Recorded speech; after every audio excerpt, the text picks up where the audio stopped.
Figures somebody's out there mowing the lawn or whatever. Oh, this is like the craziest thing.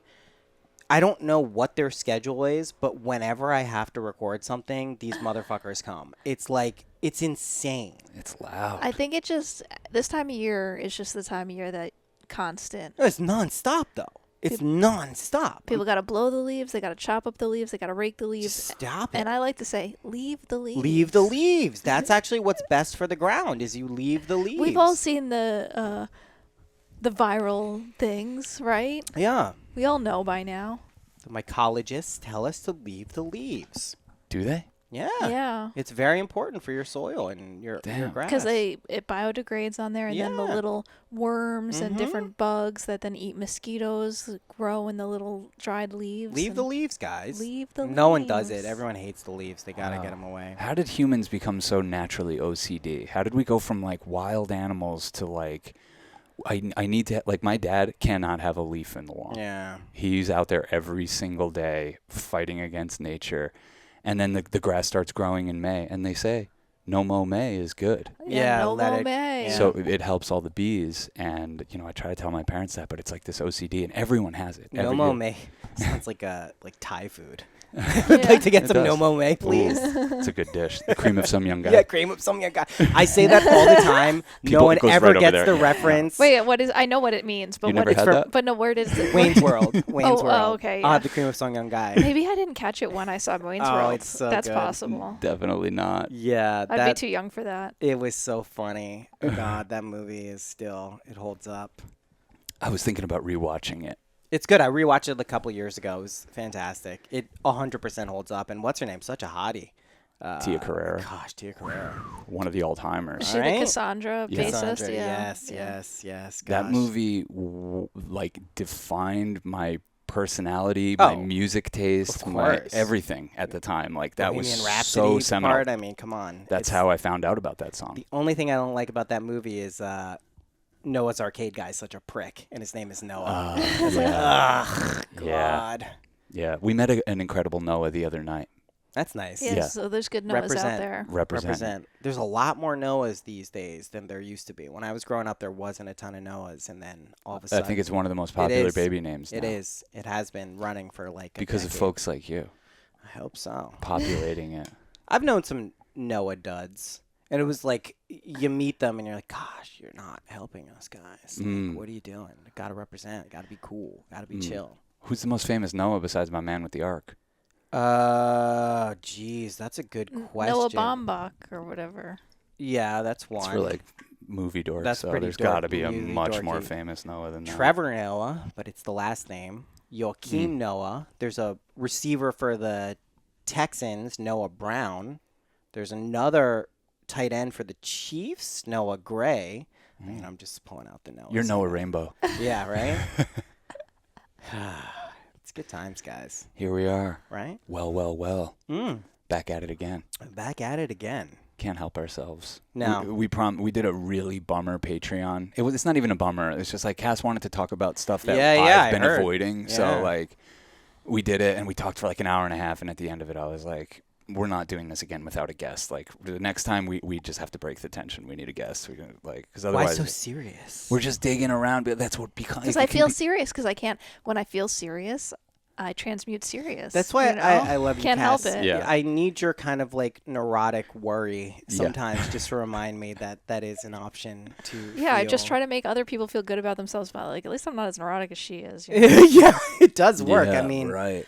I just also like, I tend not to get overly affected by the world, right? Like out there, it just, I don't know. Like I don't have that issue. Like I'll have people hit me up and be like, you know, like how do you process like what's going on in the Middle East? How do you process like all of the You go war? la la la la la la. Yeah, and like I actually pay like a lot of attention, and I have like pretty strong views, and mine are typically in the minority when it comes to a lot of this stuff. But I just like it doesn't dominate my consciousness, right? It doesn't seem to be something that like concerns me to the point where it starts affecting my days or my mood. which I'm grateful for. Yeah, no, I just needed to start calling some senators to feel like I did something, even if I know it's nothing. It just makes me feel like I can look at myself. I actually think that's really cool. I've changed my stance on political activism, and I think maybe one of the only things that actually is worthwhile doing is calling your local representatives, because you are their constituents and they will listen to you, and that's actually how you affect change. It's not by going on Twitter and railing off, a tweet thread about the injustices of the world.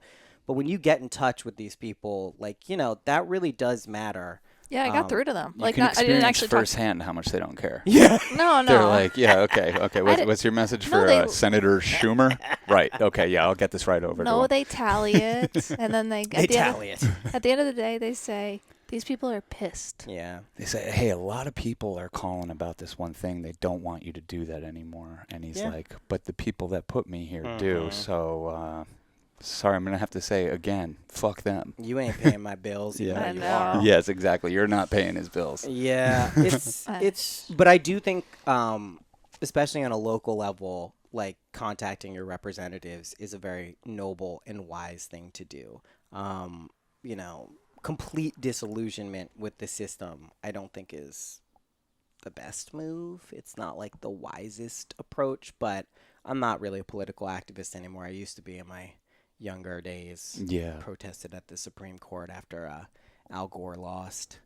Yeah. Yeah, I was right there. It was crazy times, but I don't know, man. I was right in the middle of all that. Yeah. I was living down in Florida, my first election, 18 years old, and I voted for Ralph Nader. Great job, dude. He was one of 200 people that.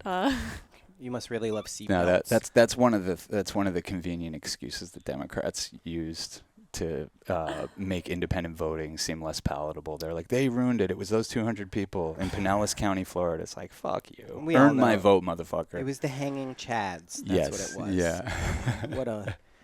What it a was wild Tipper time. Gore. Tipper Gore. She was a nightmare. She was. That's not why cool. I could never vote for Al Gore. I know you mentioned on the podcast. I heard Yeah. it, and that was Yeah. two things from back then that really got to me was her and her campaign against music and art and video games. Yeah. And Smart. Joe Biden with the Rave Act was yeah. one of the most nefarious attacks on art I've ever. I was working for a party company, and I delivered boxes of petitions to Capitol Hill. I was like one of the few things I was doing back then, and it didn't change anything. But I mean, politics, it's fucking boring, right? I mean, who cares? There's a great Screeching Weasel song called "Politics Are Fucking Boring." It is, though. I mean, like, I don't know. It's just there's so many more interesting things and more valuable things I think we can focus on with our precious awareness than like talking about comedians. Right? It seems to be what we fill our time with now. I love it. I mean, it's just there's nothing better than like laughing. It's just such a huge part of existence. I think, if you ever look at the periods of your life where you're not feeling so great, you're probably not laughing. You're probably not tuned into the frequency of like funny, which I think is just like, it's a shame that we forget that. And I get life can be hard and it can kind of beat you down. You forget that, but I don't know, like comedy is just, it's so fucking important. Well, it takes humility to understand it. So I think right away, a lot of people are just kind of lost in the sauce, Yeah. And yeah. I mean, geez, that's like literally I went from like not listening to any podcast, and then like quarantine started. I like basically the only thing we ever listened to was like Ram Dass or Alan Watts or Jack Kornfield or whatever. And then the quarantine started, and I started paying attention to comedians, and I was like, this is a better life for me. It just has been a better life. You know what I mean? There's a time and place for like the spiritual talks, and I actually revisit them quite a bit. Oh, us too. But it's not really like my favorite stuff to listen to. Comedy, music, those things are like tried and true that I think are. Speaking of, you mentioned that I reached out to Raghu a week ago. I sent him because I was on ketamine, And he popped into my head, and I just had this like, let's put this to bed. Oh, yeah, and it was like I had this overwhelming feeling of unconditional love, and being like, he was just running his script. I was just running my script. I did plenty of things that were. Raghu, for context, he's in charge of Ram Dass's network, which you used to be in a partnership with him. Yeah, when it was called Love Serve Remember. Yeah, Be exactly. Here Now network, I think. And you guys had an acrimonious breakup. It was pretty acrimonious. It was not great. It was fraught with peril and distraught. But I reached out to him, and then he got back to me a couple days later. He's like, "It was really good to hear from you. Like, we should catch up soon." I'm like, "Yeah, this feels That's a better, lot right? better." Yeah, I mean, like, there was no real reason to be. I think it was just like one of those things where like it was time to move on for me, and I guess I didn't have a more graceful way of exiting than like creating kind of like a big blow up. And there were some intrapersonal and like fucked up things going on. Yeah, of course, too. of course. And not just on their side, it was me too. But as time goes by, it becomes less personal. Yeah. It's hard to remember even. It's hard to remember. Yeah. Yeah, and I just see like they have a lot of the same people still working there, and I see that Be Here Now Network and the Ram Dass Foundation is doing really well. Like they're killing it in the social media world. They have some talented people kind of like, and that was nice. Like I like that. Like it always was like a very nice vibe when you got down to the core of like Neem Karoli Baba and Ram Dass. Like it was very peaceful. The Hanuman Chalisa would come on in years past, and I'd always skip it. And then this came on. I was picking up Denise and Aslan from the airport and her mom, and it came on, and I was like, I wonder if I still know all the words to the Hanuman Chalisa. And I do. I still fucking know the entire thing. And I was like, wow, this is, it feels good. It feels good to rectify some of these relationships that maybe didn't end the way you wanted, right? And even if you don't get the reciprocation, it's still just good to get that vibe out there. Sean and I have been talking about this a lot because, like, I'm trying, I think the podcast we were referencing is like me trying to find peace through like, okay, where do I need to move the energy and how do I need to, and he's like, okay, you made some phone calls or whatever it is. Yeah. But like me, I'm looking at the relationships in my life, and some of them you feel like, I don't know, what were you were like, you kind of like seek out your own hypocrisy. You're like kind of like a hound dog, and you're like, all right, where am I being? Yeah. Like, where is there no peace in my life? I'm so mad that there's not peace in this world. Where is the lack of peace in my life? You always have to start there. Exactly. Right? I mean, like, what are you doing otherwise? Yeah, we're good at ceasefires, but peace treaties is a different thing, and it's not for our lack of trying, but it's, all parties need to come to the table for that. So. And these things, like, they linger as knots in you. Like, that's what I realized when I reached out to Raghu. I was like, I haven't been thinking about this hardly ever, but there was this knot inside of me because of the way things kind of ended that I wasn't aware of, but God knows what that was doing on a subconscious level to my relationship with so many things, spirituality, just interpersonal stuff.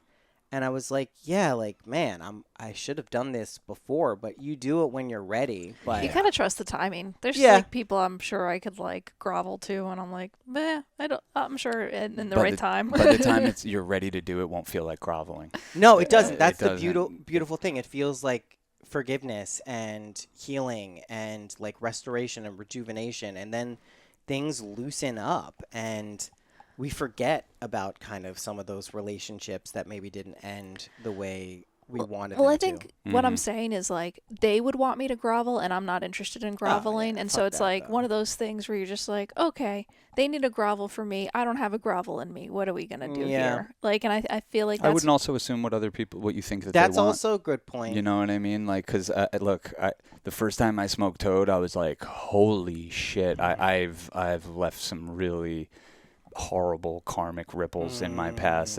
Look, they're not all my fault, but I want to attempt to clean up that energy. Yeah. And I reached out to a bunch of people, and I heard back from like half of them. Yeah. And I renewed friendships that are deeper than ever now. Right. In that state of mind. And, I also didn't hear back from people, and I was like, que sera, sera. Whatever will be, will be. The future's not ours to see.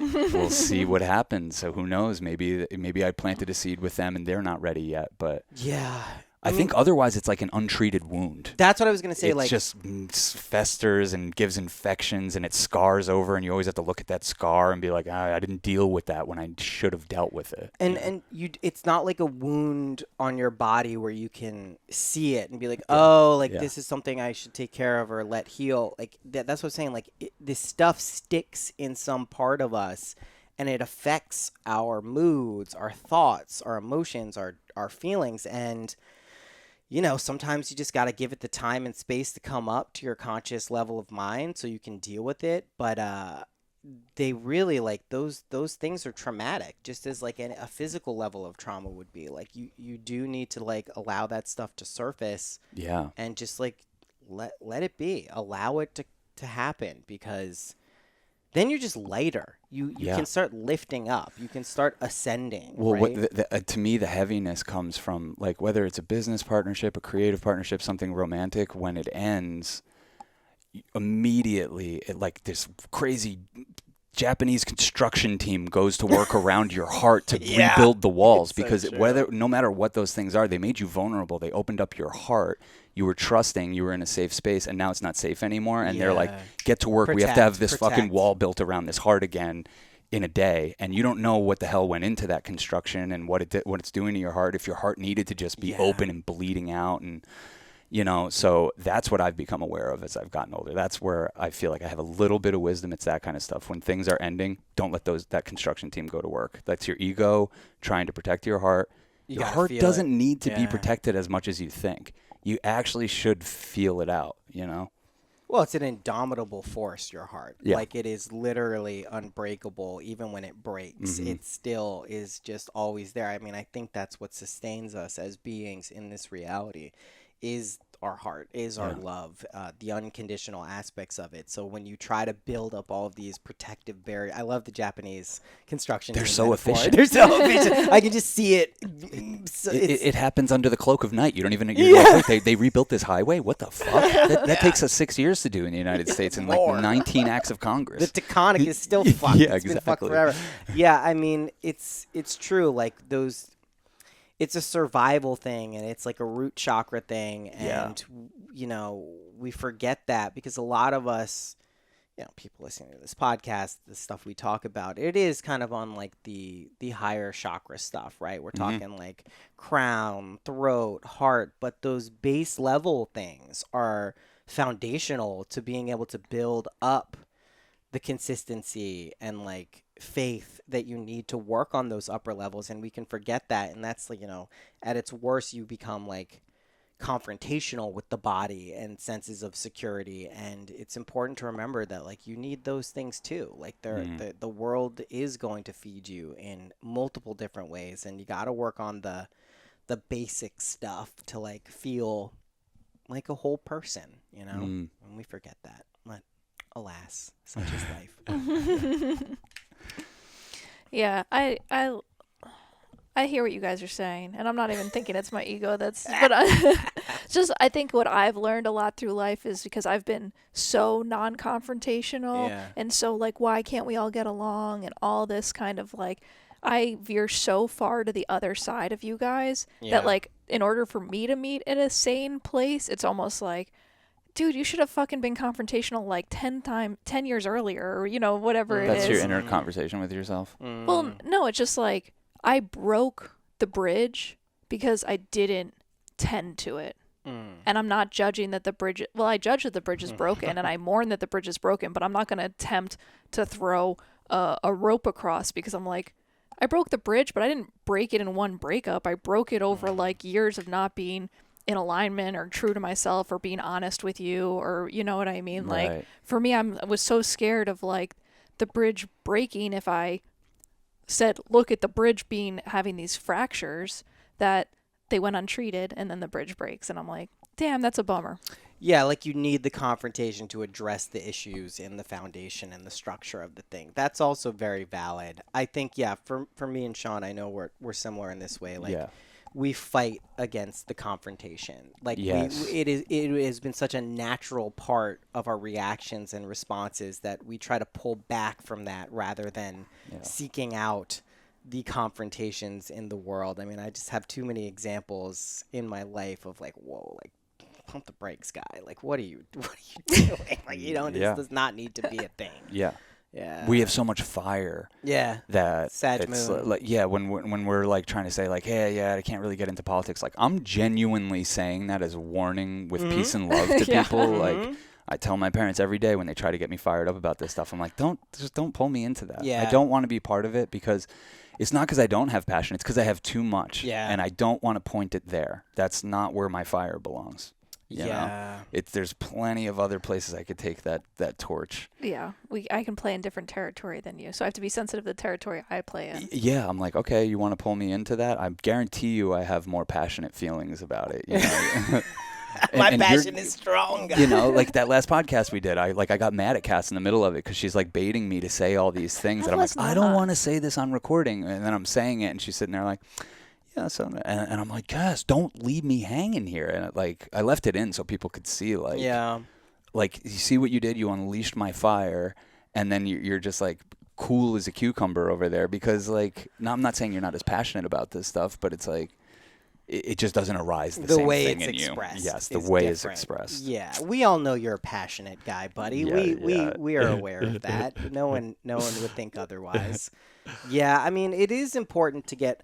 I think there's like that fine line between like, passion and then when it bleeds over into just like anger and rage. Total mayhem. It's a razor thin line. It is, and it's a hard line to not tip over a lot. And I notice it in myself, and I think I've done a better job as I've gotten older, especially publicly on like social media, to not express all of these thoughts that are like, I have a lot of tweets that are composed and ready to go, and I'm like, delete. That feels so good. Not need to go out there. What message am I sending out? Who is this even going to reach? This is not going to change anyone's mind. Exactly. And, I think it's important to examine your opinions on the issues, whatever they may be, but to knee-jerk express them and shoot them and fire them out into the world does not seem to be an effective strategy. No. At all. And we're podcasters, so and it's hard. Yeah, and it is. And, like, I bring stuff up. Like, I mean, I spoke about the Israel and Palestine stuff, in a very general kind of, like, cop-out way. I tend to not get into it too much because I find myself at odds with most of my peers, even my sister, who is very pro-Palestine. I'm not anti-Palestine. I just I tend to support Israel, not unilaterally. I think the right-wing government there is fucked up, but I have relatives there. I understand kind of some of the nuance that goes into that situation, and it's been interesting to see kind of how many people are very much believe that like what Israel is doing is genocide, and I don't agree with that. I think what they're doing is not good. I don't think it's justified, but I think a question that I've been kind of rolling around in my head, not to drag us into this quagmire, but can't help it, Sean. I don't care. I think, like, what is a proportional response to what happened on October 7th? Like, what in people's minds should a sovereign nation do when there was a terrorist attack on innocent civilians? And I think there's no easy answer to that. It's not like I have the answer to what that should be. It's a very weird. I do. Don't kill innocent civilians and think that that's like like part of the game. Crime. It's a war crime. It and is. It's just we're talking about war crimes, and we're talking about. I don't think what the U.S. does is right, and I'm really getting. I want you to have your peace. So I'm sorry I said anything. No, and I think your these are words. important conversations to have because I think people grapple with them. I especially think Jewish people have like a very acute sensitivity to these things because it feels weird at times that like Israel is getting framed as this like Goliath attacking these poor innocent Palestinians, but I've seen a lot of perspectives and media come out from within Palestine where the civilians, the people I think we're all acutely concerned for, are like, listen, guys, we don't have a problem with Israel.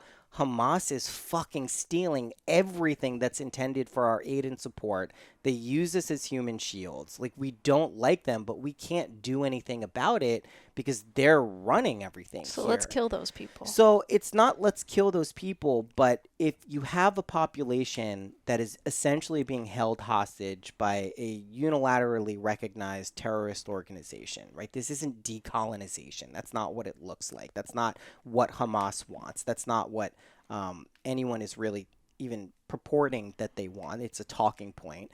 But like, what do you do there, right? And someone was like, this is exactly what the U.S. did after 9/11, right? They went and attacked a country and killed all these people. The difference is like, we didn't know really where the people who orchestrated that were, right? We did, but we just had business interests with There them. was business interests, but like we didn't know they are here. Like, we know they are right next to us. They're right there. We know these people are doing it. They're happy that they did it. They sent out these videos that, gleefully shouting that they did this stuff. And I guess for me, I don't think, bombing innocent civilians is ever justified. It's ever okay. I don't even view it as necessary collateral damage that dehumanizes actually the horror that takes place there.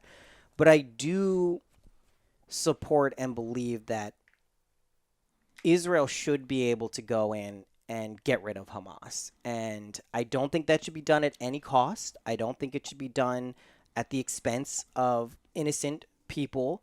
But I do believe that if your next door neighbor, their entire mission is to wipe you off the face of the earth, you are justified in responding to that. And I don't know where that line is of like where you say this. I think it was crossed a long time ago, and I think if it wasn't, we wouldn't be even having this conversation. I mean, it was crossed, you could say, with like, the Balfour, like this stuff predates Definitely. even that by a lot. And I think there's a great argument to be made that the way Israel was given its state was just horribly mishandled in any number of ways, and it's continuously led to this conflict and strife. But another key point that I think I don't hear people talk about, but in Syria, in Yemen, there are hundreds of thousands of Arabs being murdered constantly, and they are factions who hate each other and fight with each other, and you don't hear the kind of same response as you do against Israel as you do in those places, because they're not focused on. It doesn't drive as many views and its clicks and the passionate response. And I think that's where we kind of lose some of the context for what's happening. And just to be clear, I am not a supporter of Netanyahu. I am not a supporter of the Likud party. I think they are right-wing zealots who are akin to like Dick Cheney and Rumsfeld's of our political spectrum. And I don't support anything they're doing. And I think many Israelis, you saw with they were trying to overturn the judicial system there, are not fans of that party and that political perspective. And I would hope that, in the coming years and decades, that power balance shifts, because I think a lot of Israelis do want peace. I just think you're at a very weird, most people think that everyone wants peace, right? That's what we would like to believe, that everyone wants peace, that innocent civilians should not be dying.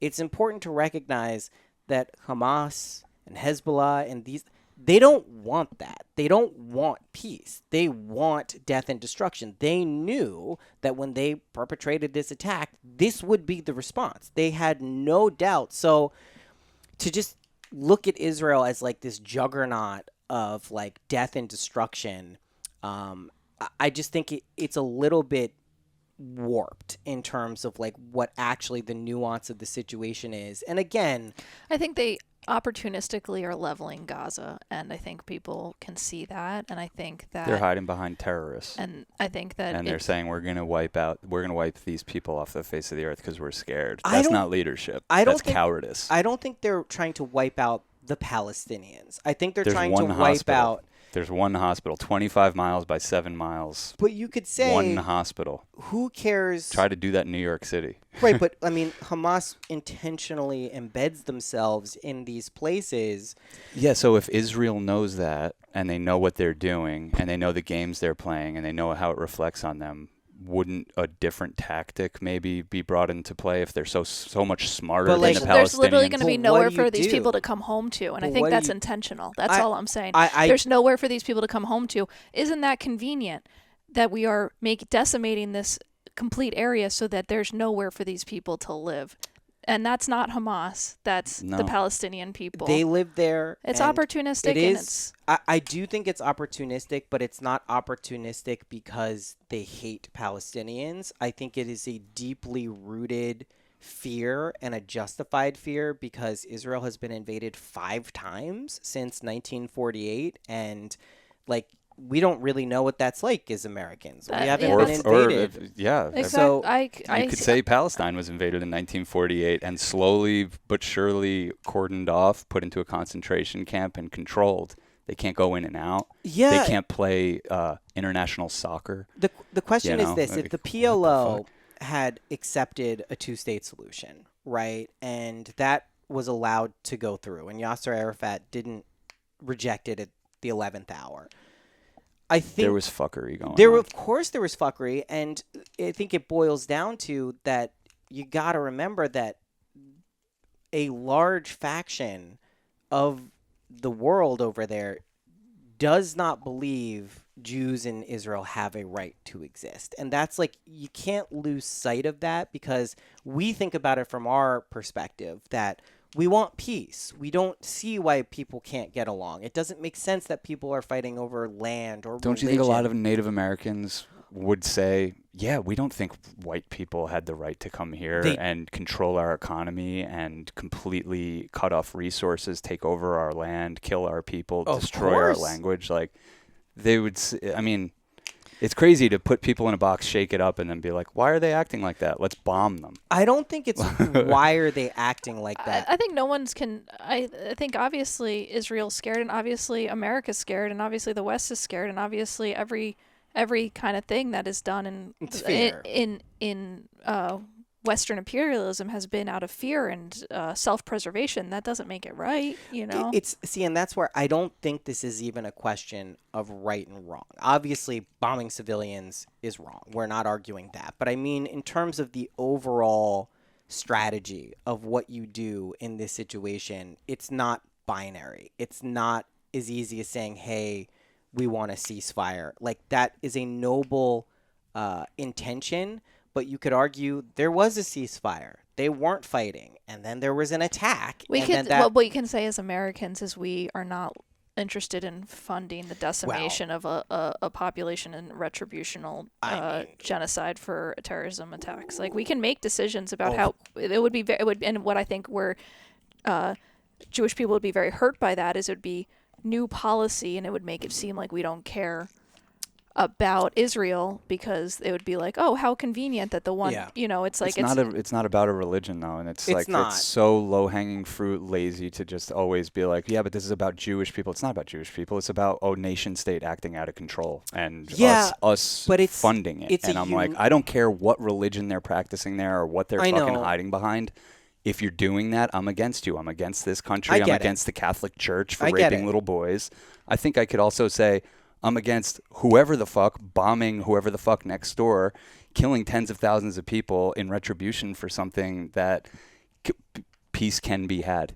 Diplomacy will end up solving this in the end, and all those people lost their lives. I know, and I think that's true eventually, but acknowledging that peace isn't everyone's goal is important because I think that just fuels a right-wing way of thinking. But and just being like, hey, well, not everyone's on the table with peace. Well, who gives a fuck what they're on the fucking... If they're not for peace, they're not for humanity. Right. These aren't our leaders. We're not looking to you for your fucking opinion anymore. Right. If you can justify taking another person's life, you're not a leader. Yeah. You're not a leader. That's not what leaders do. That's what we call them because I guess they figure out how to fucking finagle their way into power and stay there forever. But They're not leaders because none of them come to the table with new ideas. No. That's what we're I bankrupt don't think they of. want new ideas, too. And I think it is No. a very self-preservation thing. And I think, There's too much money to be made in the wake of fucking destroying cities That's and the killing people. And now this hospital needs to be rebuilt and these roads need to be Yeah. rebuilt. And how are we going to get this back? And guess what? It's all going to be privatized. Well, that's the thing. And it's I going to think be controlled by our companies. the most nefarious part of all of these global, wars that United States is funding and perpetrating.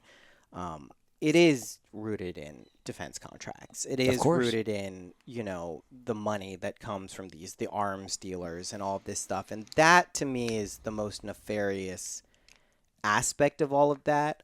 I don't think Israel is that's their motivation. I do think it's the United States and the interests are aligned there. I think it's just kind of a perfect storm of this generation having heard Free Palestine for decades and kind of being hip to the fact that, okay, this might be an open air prison. Even Israeli soldiers are saying what we're doing over there is not right. Right. And we've been woken up to it enough times, and then to see it happen, even though we know better and we know what's going on, is that it's just a perfect storm of people just waking up to what America does. This next generation waking up to what America does, how we Yeah, I don't even want to focus on Israel. I always, when I try to talk about this through the lens of the place I was born and what my tax dollars go towards, and it always goes towards the decimation of poor brown people. Yeah. Why? Mainly, that's what it does, and So we can have cell phones and stupid stuff that we all appreciate, and that's where it's just we're all complicit, and it's We are in some ways we're not, and we're in a system that is very difficult for individuals and small groups to actually change. I mean, I think that's why all of us kind of end up looking at our own lives and what we can actually deal with. And I'm glad we have these conversations because I know we're not completely. I know I'm actually not aligned with most people on this. Even my sister is completely on social media all the time. This is genocide, Free Palestine, and we're Tess, what are you doing? Our family's in Tel Aviv, rockets. Yeah, but rain that down to me on that them. doesn't preclude her from being able to be Of course what I not. mean? If my dad was a serial killer, I'd be of my course dad's not. a serial killer. I don't know. I tell it all the time. He smoked crack. Of My course dad's a not. crackhead. I'm not saying, well, I mean, No. that's not a crackhead. It's a person that smokes crack. I'm not trying to do layers of It's- fancy. It's human life. That's it. It is. Human life. I don't give a fuck if someone's if someone can't find their fucking cat. That's worth a ceasefire. Whoa, let's fucking calm down till this motherfucker can find their cat, please. It's a lot worse than that. Yeah. It's a lot worse It than is that. bad, and I in no way try to minimize the atrocities that are taking place and that are being done by the IDF and Israel. And I'm not justifying that this is necessary action that needs to be taken. I do understand that if you are constantly under threat from people who want to see you dead, that there does need to be some type of action taken at some point. Doesn't maybe mean killing. you should take care of I your think next this door is- neighbors, and maybe the U.S. Yeah. should help you take care of your next door neighbors so that there's peace and you have allies Yeah, there. your whole thing is about imagining a better world, and it's that's what we're asking these people to do. We're saying, hey, stop using the old shit that doesn't work. Stop throwing bombs. Don't do that, because what they'll do, because it's so profitable, is they'll create the conflicts. They'll nurture the conflicts. They'll make sure nothing gets solved.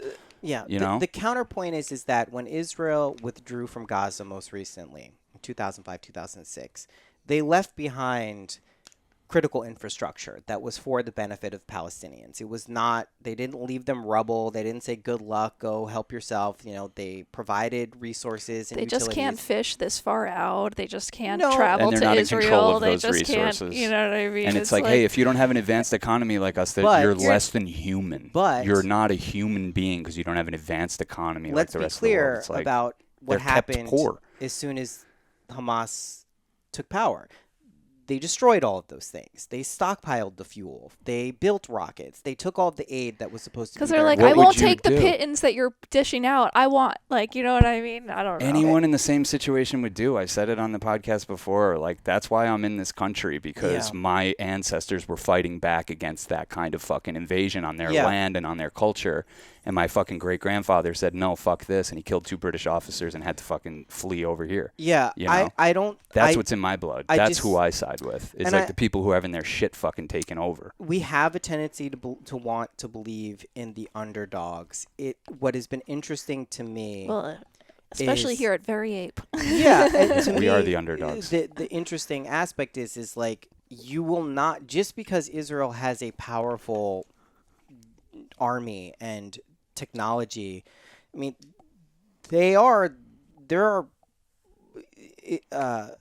Jews make up 0.015% of the world's population. Like, it is incomprehensible how few Jewish people there are in the world. Like, people don't understand that it's 15 million Jewish people. That's nothing. That is literally nothing.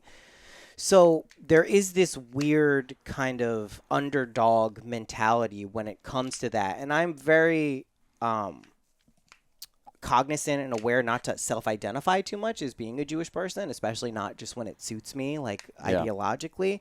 But there is this ingrained sense of like, we have to survive. Like, we've been under attack for so long that we do not want to go in and destroy and impoverish people. But if they're constantly attacking Israel, a sovereign nation, there is a level of protection and kind of retaliation that I don't want to say is warranted, but is a natural response.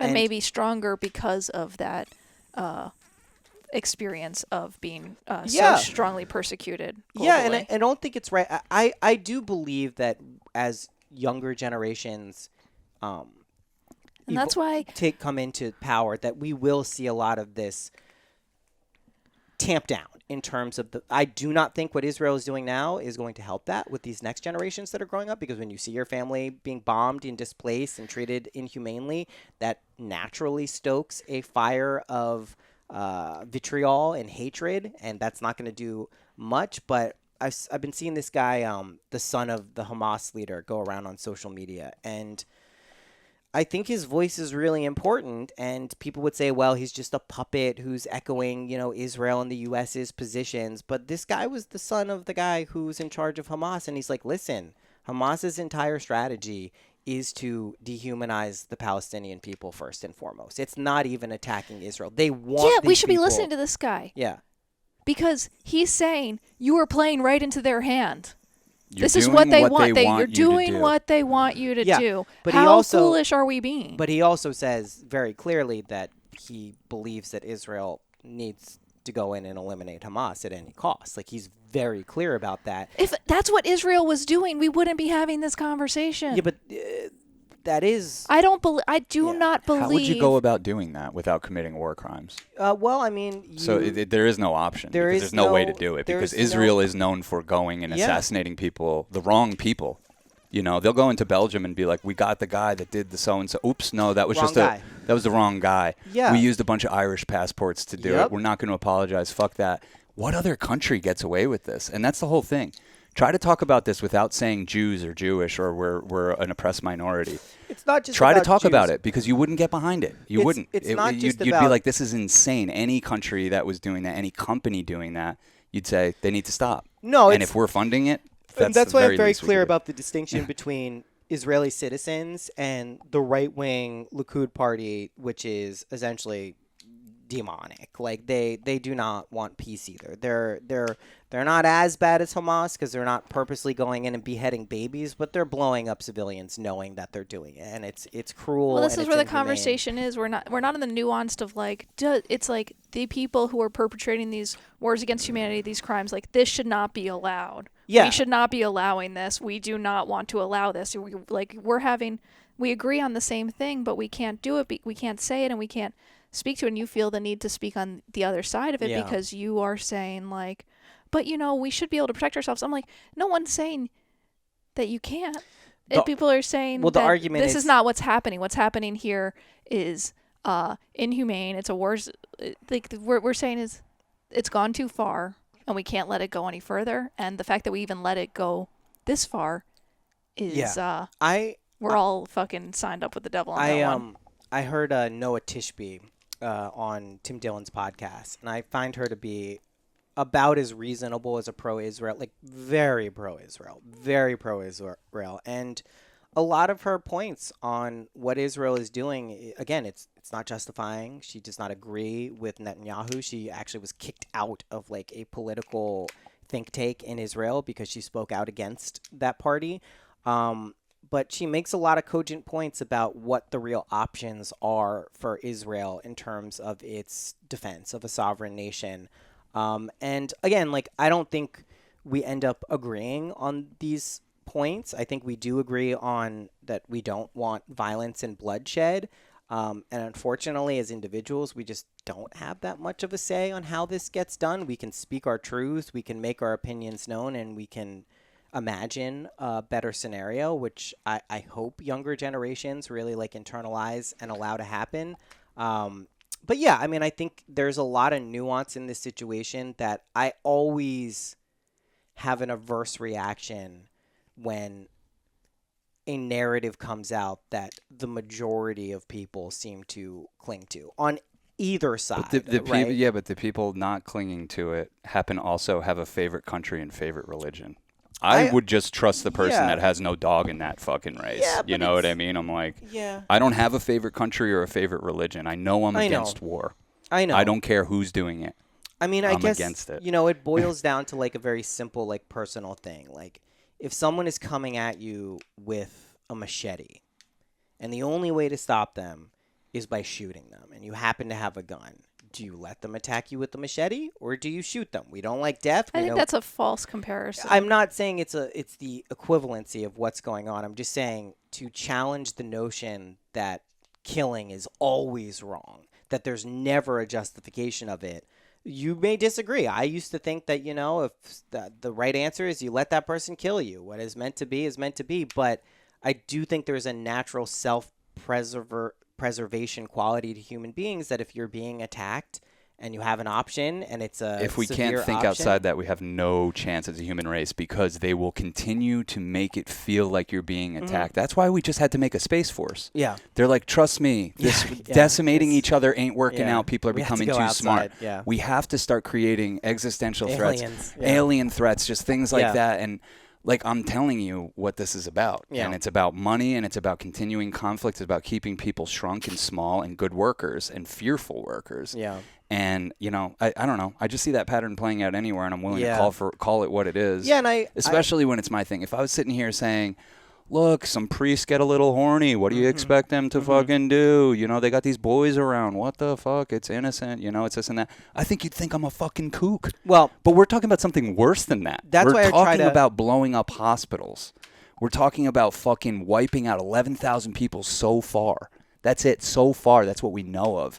That's insane. It's not something I would stand behind. And again, I just think if you didn't have a favorite religion or a favorite country, you'd be with us and being like, that's fucking crazy. I don't think it's like about a favorite religion or favorite country because I really don't. I'm Jewish light in the classic sense of the word. Like I do not really. All my friends that defend Israel happen to get a fucking free trip there where they were told, this is your land. These are your people. You better move here. My sister did it. She could not be more diametrically opposed. I believe that that's what a lot of people think. We need more white Americans here is what they say. That's what they need. They need white American. Because if you're Jewish and black or brown and from Northern Africa, no chance at citizenship. You get treated like a piece of shit when you're there. And it's about bringing a class of white people over there and saying we need to outpopulate these motherfuckers. The thing is, though, also about Israel, again, there's a huge distinction between the ruling party and the citizens of Israel. Absolutely. Israel, most countries as a country, is one of the most tolerant places in the world. Yeah. And it's not just for Jews. There's 30% of the population, I think even more if you count Christians and Arabs, are non-Jewish. So it's not just they're saying only Jews are allowed here. We're the only people. This is our utopia. No one else is welcome. That's important to understand that is kind of the tenets of what that culture stands for.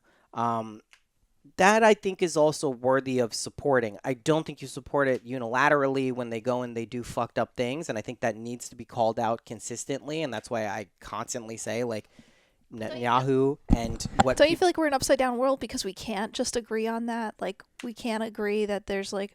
I'm against nation I states, so don't- you already lost me. Yeah, I'm like, and I agree oh, with that cool. too. Who's making these invisible borders and controlling the resources? Oh, the already extremely powerful and wealthy. I'm against it. Sure. They're invisible fucking things. We'd be better off without those lines, without those leaders. Sure, I agree with that fundamentally as well. Because you'd have to figure it out. But that's the thing, like, I don't know that we're ready for that jump just yet to just It's abolish what we were all already doing. borders. It's what we were doing. But the system has been pivoted for centuries and longer, millennia now, that it's not like an easy just like jump cut into that way of being. And I think that takes however long it takes for it to evolve and come out. And I'm really happy we're having this discussion too, because like I think it's important people should see that people can disagree fundamentally about these issues. We're and still very yeah, you can still be respectful. You And can very still nice. appreciate, very, and also very nice. I'm open-minded enough that when I hear cogent points that people are making that maybe I hadn't considered or had dismissed earlier, even if in the moment I don't go and like immediately change my mind, I think about it later and I go, you know Yeah. what, that's a really good point. And I think that's what's missing from a lot of this on every side whenever there's a polarity. And that's actually how we change these things. That's how, when you have people who are coming from that space in leadership positions, you actually get what we're talking about. Yes. And I think that's why, like, I think it's great that people disagree. I think conflict in general, unfortunately, it shouldn't have to be literal deaths, but it does serve a function. Oh, of course. It does serve the tension and tragedy even that is created does allow kind of these pivot points and opportunities for growth. And we see this in our own lives too, right? When we have chaos or catastrophe or tragedy, like those are moments of huge potential. And I don't think it's a mistake. I don't think it's like an error or flaw of humanity. It's how we process. And also a lot of this is how serious you take the game of life. Like, how serious is this going to be in your world? I think a lot of people now are taking it very seriously to the point where it's actually affecting their day-to-day lives. My stance is always like, if that's your relationship with any of these things, these issues, take a step back. Like, disengage for the time you need to. Wake up every morning, set aside and 10 minutes, 15 minutes. How am I going to address this conflict? What can I do to make real change? And do it. And do that every day, right? And then show up and then be like, did I make it? And then, because you'll look at the days where you gave, like, where you said, hey, I care about these things and I'm designated. It's like what I did with worrying. I designated time to worry. To worry, This you is allow my it. And then I found that, I actually get shit done during that time. I'm not just like humming along in a state of worry. That's not really good for... I think what you're saying too is also like, this is like, you got to figure out your protocol for living your life. And when you give up that agency, when you just kind of let outside reality and any of its trappings influence what you can and can't do, or what you can and can't feel, or what you're able to feel, you're playing a very dangerous game. You have then made whatever that thing is outside of you your god. It is now your ruler. It is now the thing that dictates all of your actions. And that is, for me, I found in my life, an incredibly unsatisfying game to play. It always is proven to be false. It is always proven to be a golden god of no real inherent magic or substance. And I don't regret when I go through those times, but that's why I really like, what can I do today to feel the way I want to feel? What can I help shape or create that I'm going to be proud of, or feel like that was time well spent? And that's usually why I think I have some level of like immunological protection from like the world issues. And as I've pointed out, I have opinions. Like, it's not that I am not aware of what's going on and don't feel strongly at times about these things, but I just don't let it seep into my life to the point where it's detracting from the stuff I actually am excited and care about. Well, you don't want to become so focused on war that you embody war. Yeah, you know and what that's I mean? inevitably Where what happens, I right? think that's what happens. You so focus on an enemy, a demon, that you then become that demon. And I think we're seeing it play out in a macrocosm, and it's a like micro, of course, and yeah. in a micro. So I think it's a time to be aware of your attention. Your attention's very valuable. It's It's the most valuable thing, right? Can and- I try one of those nicotine? Not to get Oh, I'm yeah. sorry. I haven't yeah, tried yeah, it yeah, forever. yeah, Oops. yeah. This will What be do I fun. do? I just stick This will be it good. You just pop it in your lip. in your lip here? Too Yeah. bad we don't have sixes. Oh, What is it like? You'll see. Well, I will say, no, I, you're the first person I talked to about all of this stuff, Yeah. and I've continued the conversation mostly in private, and Yeah. I appreciate that you want to talk about it and that you're open to talk about it, and then we can talk about it and still, like, love each other as friends, and That's it's not the most like, important thing to me. Is like Yeah. it doesn't affect the vibe. Like we can disagree on a fundamental level Yeah. about a lot of different things, and it doesn't make you less cool with the people. It doesn't Yeah, like, and if change that's your a- opinion of they're so wrong. How could they be so stupid? How And if could that's available to us, like, why? That probably is available to anyone. of course it is. You know, and in some level, like that we could come in here and be well, like, we're "Yeah, not we serious vehemently disagree." people, so we Yeah. don't even take our own opinions that Right, that's seriously. Totally. And that's part of having a sense of humor, is not necessarily being like so righteous on anything, because we have limited information. We're making the best decisions that we can with the information that we have. It's why I'm trying to limit my information, is because, like Noah's Yeah. saying, I'm too opinionated. Yeah. You know, you could, like, if the only He- information I radical- have is this yeah. fucking his kid's toys, I'm gonna have opinions about Yeah. the toys eventually. Yeah. I'm gonna Yeah. have to very fucking crazy opinions Yeah, about the toys. And probably. Sean's So it's very like, radical. Yeah. yes, you know what I mean? exactly. I know exactly. you are. So What you know, the proletariat. I didn't even scratch the surface on this because Of I don't want course. to go there. I just No. like it feels You want to have alienating simple for me. opinions No, Yes. I about think simple things, and I think Yeah. you get enough information to just be like, okay, simply we need to do better, all of us. I think also like this is like all we need to talk about this, because like it is like I think the point of even bringing this stuff up, at least from my perspective, is that just to show that you can disagree. You can have difference of opinions. You can agree on a lot of things, but fundamentally disagree on some other things, and it's fine. It's Yeah. okay. It doesn't mean that everyone else is wrong. Well, And we'd like to thank you for coming on our podcast and speaking on behalf of all Israel. of Israel. I'm pro-Israel. The Finally. IDF. I believe I support on Netanyahu. Yeah, I mean, I just think it's like It's you know, harder and harder to find strong conservative voices like yours I these know. days. You need me. It's me and You Ben know. Shapiro. That's it. Did you see? I thought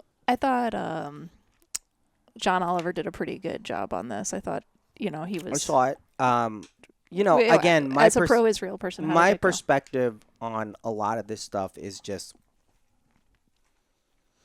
it simplifies something that I think is so much more nuanced than people could even fathom. And there's such a long history extending back, and there are so many things that people don't know about on both sides of the equation that I always, and I think this is a natural, like, ingrained epigenetic Jewish thing, that whenever a lot of the world is like, they're doing this wrong, Israel and Jews and this and that, and they control the media and all these things, there's like this weird, like, oh my God, like, I don't know how to feel right now. Well, it's an existential threat, and It feels like it. Yeah. And I don't really, like I said, I don't identify as Jewish, but in these situations, it does come out because I see how my opinions differ so strongly from the majority of things I see out in the world, and that's just worth examining. And I don't even take my opinion and feelings on this as gospel. Like, I allow them to be challenged. I allow different perspectives and ideas to kind of rattle around my brain and see how it affects what I feel about these situations. But again, like I was saying, like, this isn't really affecting, I don't let it in that much. I'm aware of it. I don't say, go away, I don't want to deal with you. But, like, I just, like, there's so many other things I want to do during it. Like, to me, what I've found, I've been really getting into this, Bashar, this dude, Daryl Anka, he channels this, like, dimensional being called Bashar. I've never heard Oh, of him. amazing. I think you guys would love it. It's very weird. He goes into this, like, I'm Bashar. Like, it's very weird. Like Paul Selig Like, stuff. yeah, but, like, even weirder. But when I first saw it, I'm like, this guy's a lunatic. Like, what is he doing? But then every single thing this guy channels is so on point. I'm like, oh my God, I don't care if this is made up. Like, who gives a shit? It's incredibly wise stuff to say. And he has a formula. Bashar has a formula. And the formula is very simple. And the core tenet is basically like, focus on what excites you. And when you find what excites you, do it in order of the level of excitement. This is how you increase the magic and harmony and synchronicities in your life. This is the only way to do it, because if you don't focus on those things, you're letting everything else come in that takes you farther away from what you actually care about, because your natural excitement is your beacon. It's your compass. It shows you what you care about. And if you come up with all the reasons you can't focus on that, that ain't it. And that's what a lot of us do. I'm guilty of it at many points in my life, but I've really been trying to make that the core principle of my life recently, because like, what else are we don't know doing? anything different. Well, I mean, I see it play out so much with my parents. It's like they're in grief. You know, they lost a daughter. They're still taking care of my sister who has epilepsy. You know, they're at a certain stage of their life where you're losing your friends and stuff. And instead of focusing on grief and evolution and personal growth, they focus on big problems that they have nothing to do with, that they can't control. And it's like, focus on the stupidity of the government so you don't have to focus on your own shit. Focus on the atrocities of the world. Of the world, so you don't have to think about the atrocities that have taken place in this household. Or the conflict. It's like the conflict that's happening right now in our house. It's like, you know, we're cloaking it and talking about Israel and Palestine, but like there's real conflict happening here. Of course. And we're using this thing to distract us, and we're aligning ourselves with that and their narrative, and it starts to make you think smaller. It shrinks your consciousness. And that's where you always have to start. You have to. The truth is, even if this is not our felt experience most of the time, the only thing we really know that exists is our sense of self and our awareness. That's the only thing we know exists. Everything else, you take enough psychedelics, goes away. Right? Even aspects of your identity. Bye-bye. Yeah, they're gone. But scary. that thing is still there. That awareness is still there. So why wouldn't you focus on that as your initiative or your, you know, and I guess that can sound selfish to people, but I do believe like you need to be fundamentally selfish before you can even approach the concept of being selfless. Like you can't go and be a selfless person until you have examined what is going on with you and how you interpret and how you process things. And it doesn't and where mean to point your focus based on that. You get to know yourself, and you know, you be selfish for a while. You figure out what your gift for humanity is, and then you spread your gift for humanity. Right. And we want to bring people together, and it might seem selfish that we go and spend all this money making movies or whatever, but we're not hurting anyone. We're just trying to show people you are each other. And we're trying to show the American experience through a bunch of different lenses. Paradoxically, the more selfish you become in a true, like, honest way, authentic way, that's when the connectivity begins to come into your life. I know this just personally over the past few months. As I really focused on myself, I had the time and space to do it for the first time in a long time.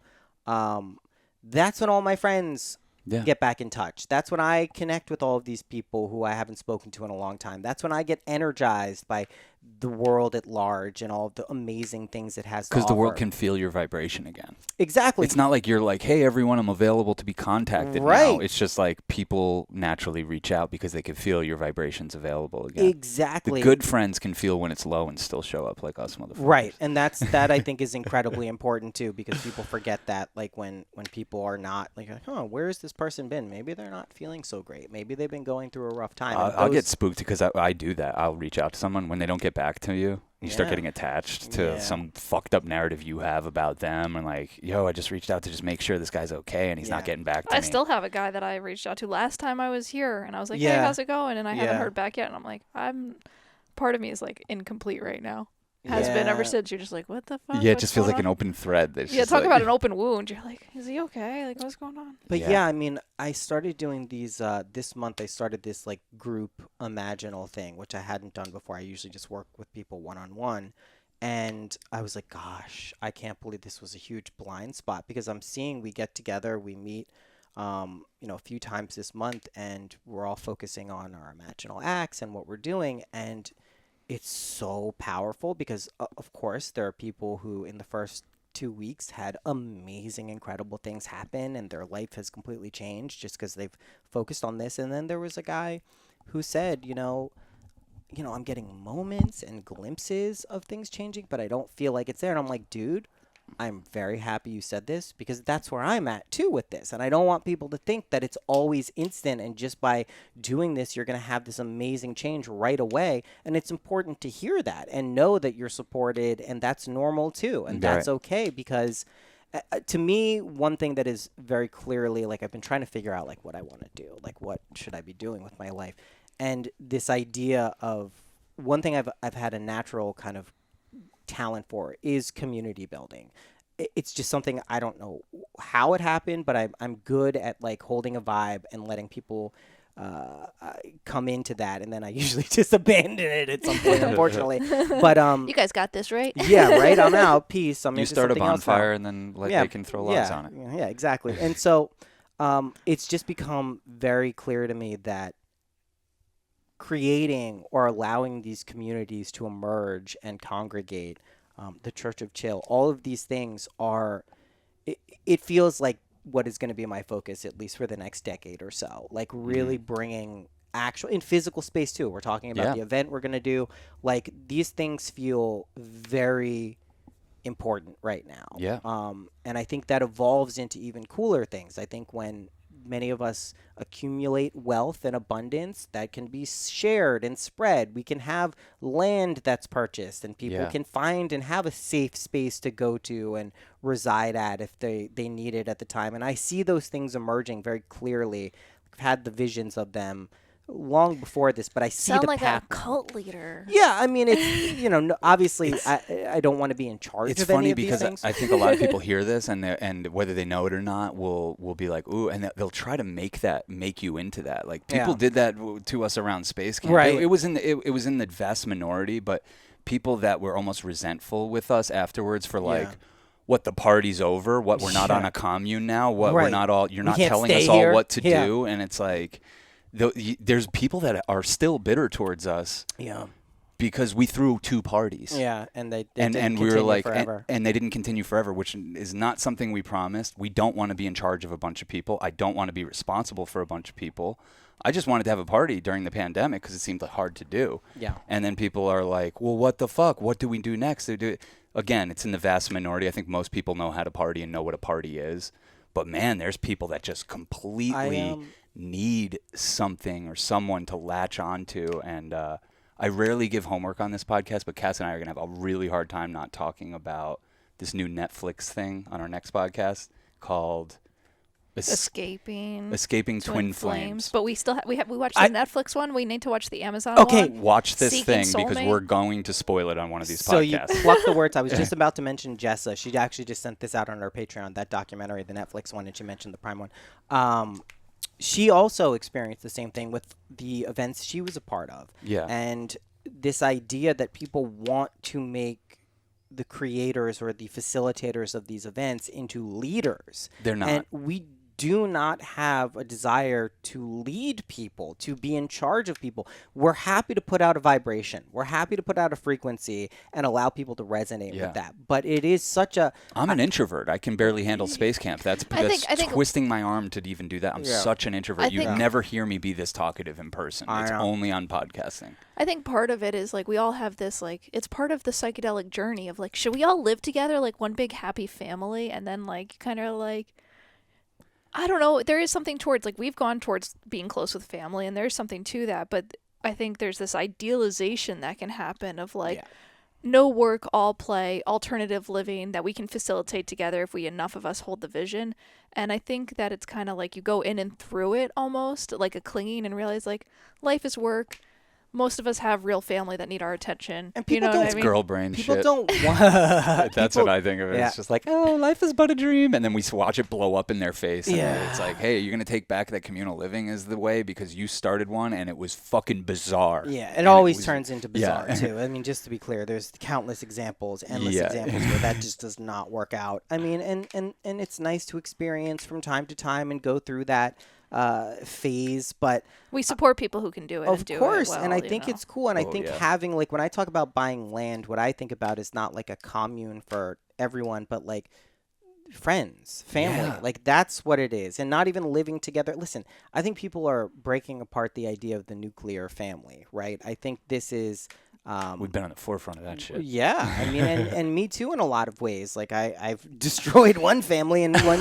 No, but I mean, but You nuked the nuclear family. I have a very unique family position. I have You're the dad to many. I am a dad to many. I am a husband to one at a time, and yeah, I mean, I think it's just important to examine what works for us as individuals and what feels right and what Yeah, I feels used to want to share a prescription, and now I'm like, it's my prescription's totally irrelevant. it's just It's different. It's different. It's Because irrelevant it comes to with the someone else. responsibility. Is like if they did that and it doesn't work out, then Yeah. that's on me. Like I would rather just be a reminder of like follow your heart or whatever. Not like here's what you need to do. Yeah. Like I don't know. I took acid today. I don't think everyone should do that. No, I I don't don't. think so either. I think it's a lot of people should, but I mean, Yeah, I yeah. mean, it's just I'm not in the business of giving advice, but I am.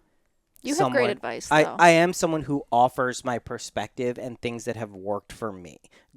I'm happy to do that because I know there have been points in my life where if I would have heard those things, it absolutely would have helped me. That's the only context in which I'll do it. Yeah. Is if like I'm We like channel young me reminders. would need to hear this, so let me send the message back through this person or whatever. And it's just the- That's when. Otherwise, I'm very hesitant to give advice or Yeah, prescriptions. Or anything. unsolicited, of course. I mean, and it's different when you have a podcast and people are, willingly. I wish people tuning wanted in. my advice more. I Well, wish you give great advice too. I mean, No, but Oh, the- you know what the I mean. queen. Yeah. Doesn't everyone wish that everyone wanted to just take their prescription and then they could be like, this is like me at 24. You know, I think people like when what they're sharing is received well, and especially if it evokes positive change in people's lives. We Like, all there's have a little nothing- Dr. Phil in us that Yeah. just like wants to come out. You know what I Totally. mean? Yeah. He wants to say, look, you need to stop. All Yeah. right, open your heart up. And Yeah. you I need think to- you would just also have like enough not failed relationships, but like, I can't get Sean's dad to quit smoking. Like, what am I on? I can't get my dad to quit drinking. What am I on? Well, like, what? that's- I Having cannot. a bad dad is such a great way to play with the clinging energy and attachments and this and that. And like growing up with someone that has substance abuse problems, like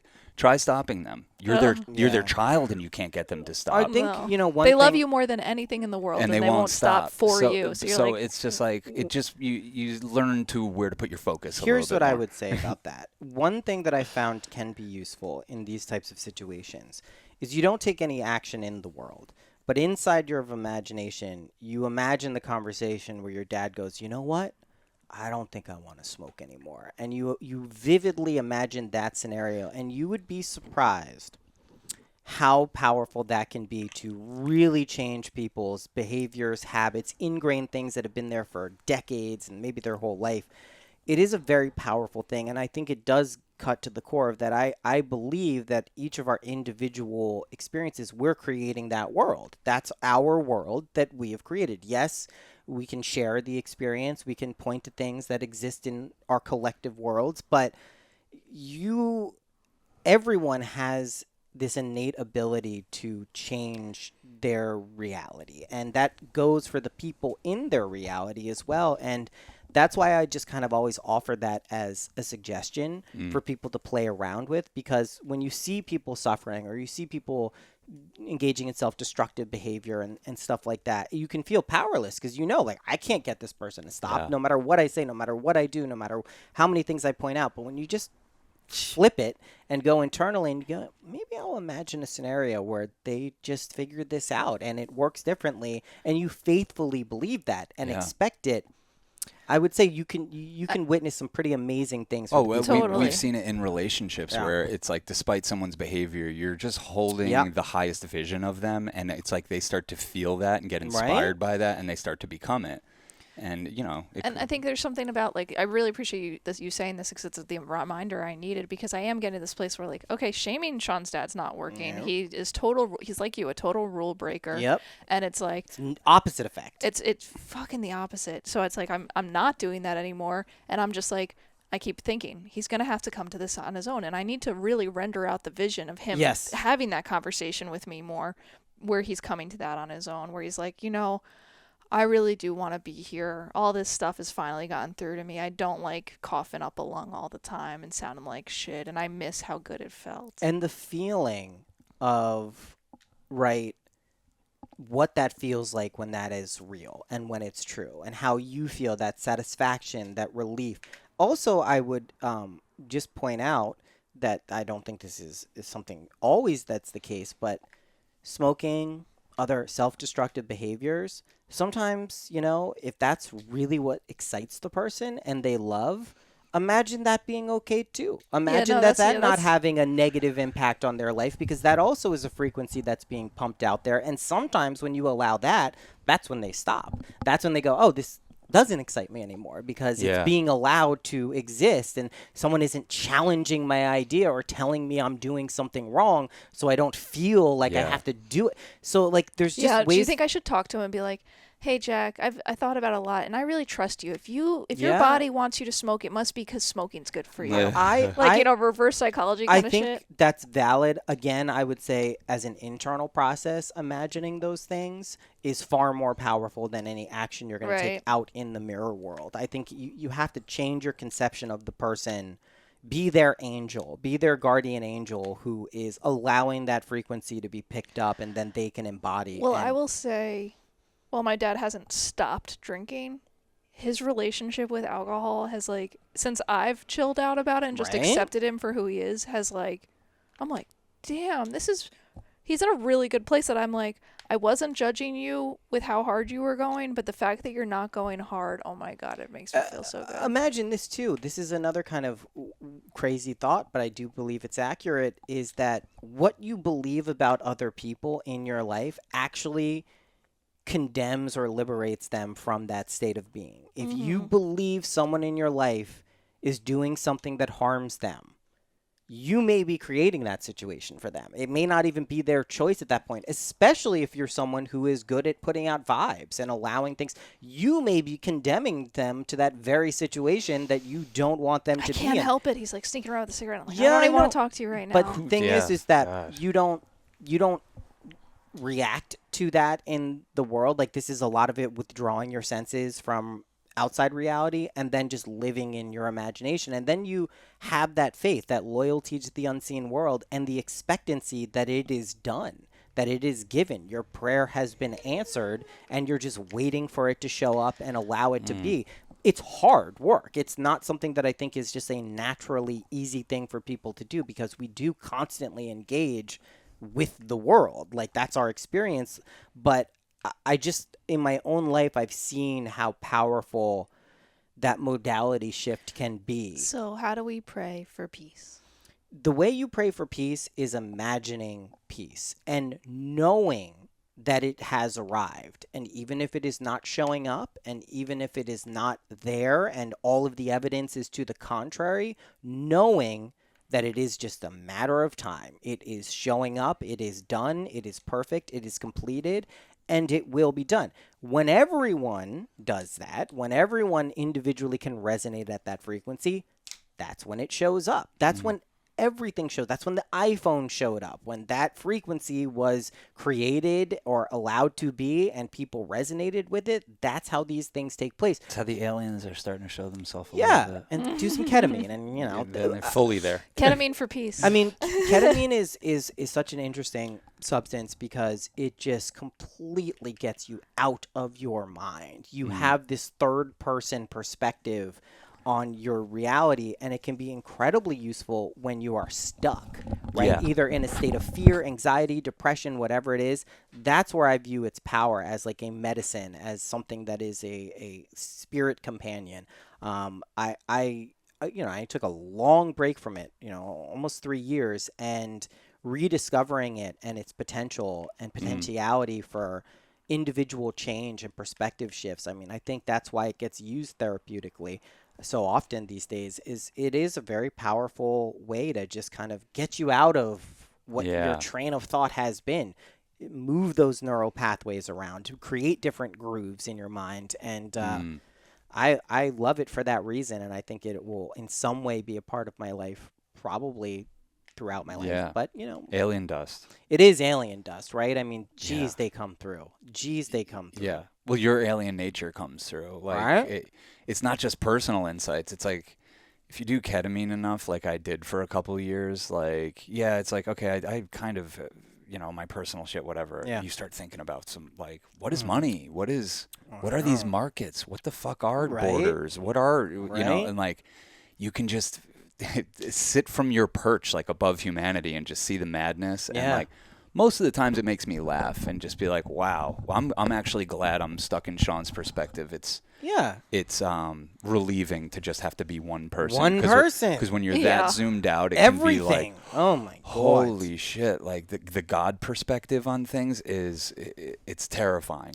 We It's are all, lonely. I think it's lonely. Well, Yeah. that's why I think we find ourselves in existence. Yes. Is because an omnipotent, omniscient, complete, unified consciousness will not only get lonely, but bored. You don't have any polarity. You don't have any differences. And I think that's precisely why unified consciousness has fractured off into these individual perspectives and pieces of the divine. And I think the pleasure of a lifetime is discovering that you are that. And even though you don't have to operate from that perspective and frequency all of the time, it is joyful when you are aware of it and can use it with wisdom and grace. Like, Yeah. that's what it's about. And I think that's the meaning of life. That is not a complicated question for me. I think that's what we are all doing, is revealing our own innate divinity through whatever means and experiences and relationships we have crafted for ourselves. It's when we forget that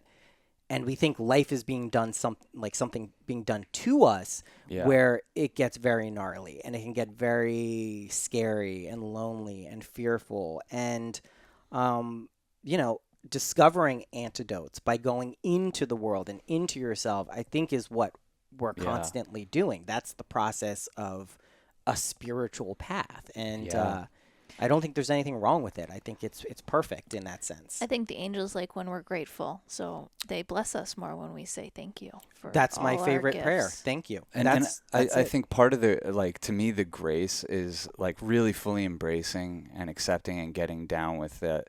This is a mystery unfolding. Your life, Earth, whatever the hell the cosmos is, there's a mystery unfolding. It's not incumbent on you to figure out. It can be very interesting if you take on a curious lens in life. I Yes. think that's when it starts to get really magical and interesting. When, like you're saying, it's not things happening to you, but like, oh, another clue, another illusion, another potential, life form, another potential way of seeing things. And there's a mystery unfolding. We don't know why we're here or what we're doing. And anyone that tells you that they do, they're fucking full of shit. They've deluded don't know. themselves. They don't know. They don't know. really don't know. They don't know where we came from and where we're going. No. It's a Cotton Eye Joe conundrum. Yeah. I love that. I mean, I tend to think of this life as like we were these disembodied, interdimensional beings. We got some new drug. We put it in the bong. We hit the thing. We whoop. And then we have this life. And then when this life is over, we pop out of it, and all our friends are around us, and they go, "Did it happen to you too?" And you go, You're describing a exact thought I had the other day. Yeah. I was like, man, life kind of is a DMT trip where Yes. you have amnesia and you come Yes. back and you're like, whoa, wait, what the? Oh, man, that felt so real. Yes. Holy shit. Yes. I think when I had my really intense DMT, ketamine, that whole thing that threw me for a loop, I kept getting these visions of like almost these hooded figures who felt like they were telling me to come and everything was okay, but I perceived it almost like a threat because it was like so counter to my existence as a person. Because they're dead. Yeah, they're not there. They're not. They're dead. They're jealous angels who, Yeah. you know, they're like, oh, you took a body. Yeah. Come back to us. And that's what it felt like. And so I realized though that like when we do pop out of this existence, when we die or whatever you want to refer to that as, I do think we're surrounded by the beings we've decided to embark on this trip with. And I don't believe there's any loss of identity. Yes, you may lose your Shawnness, your Cassness, your Noah-ness, but you are still going to be you. And I think that's like, you don't know that for sure. I don't want to say that I know that for sure, but my sense is that is what it's like, and that we are surrounded by our group or our aura mates, our soul pods that like have chosen to go through many different lives and incarnations to experience what it's like to have a body and to be embedded in time and a physical existence. And that never felt like a mistake to me. It never felt like I was forced into this. It always felt like on some deep level, this is exactly what I wanted and this is exactly what I craved. Even the suffering that goes into aspects of life. I just think that that's like... Especially so. Yeah, especially so. Exactly. Because like to me, like, and I've noticed this with my dad, it's like life will and karma will just keep sending you louder and louder wake up calls until you finally fucking take it. And it'll come in all kinds of weird forms and you'll blame it on all kinds of other things and people. But it's really just like what you baked into this experience for yourself is opportunities to awaken. And if you don't take them, it feels like they get louder and louder and a little bit more like what we would describe as tragic, maybe. You'll get hit by a car, like at a certain point. Yeah, you will get that slap in the face. You won't. Don't worry, Cass.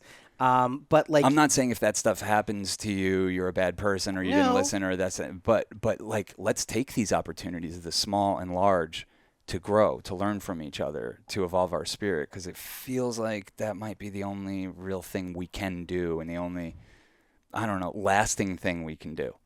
Yeah, I think we shed our I think we shed our memories, but we like have the energetic imprint of like our vibration, and that's what carries us forward until whatever's next for us. That's what we're doing here. We have forgotten. We have amnesia about so many previous things in our existence, and the fundamental one of those is that we are God, we have that. Yes. Like, that's the main one we forget, but that's why I think we go, what a fun game of hide and seek for the divine to play with itself. Let me embed in your consciousness that you are me, I am you, you are that, I am he, she, all of those things. And then let's discover that through a variety of experiences and relationships of being human. Like, that's fucking cool. I think it's a cool thing.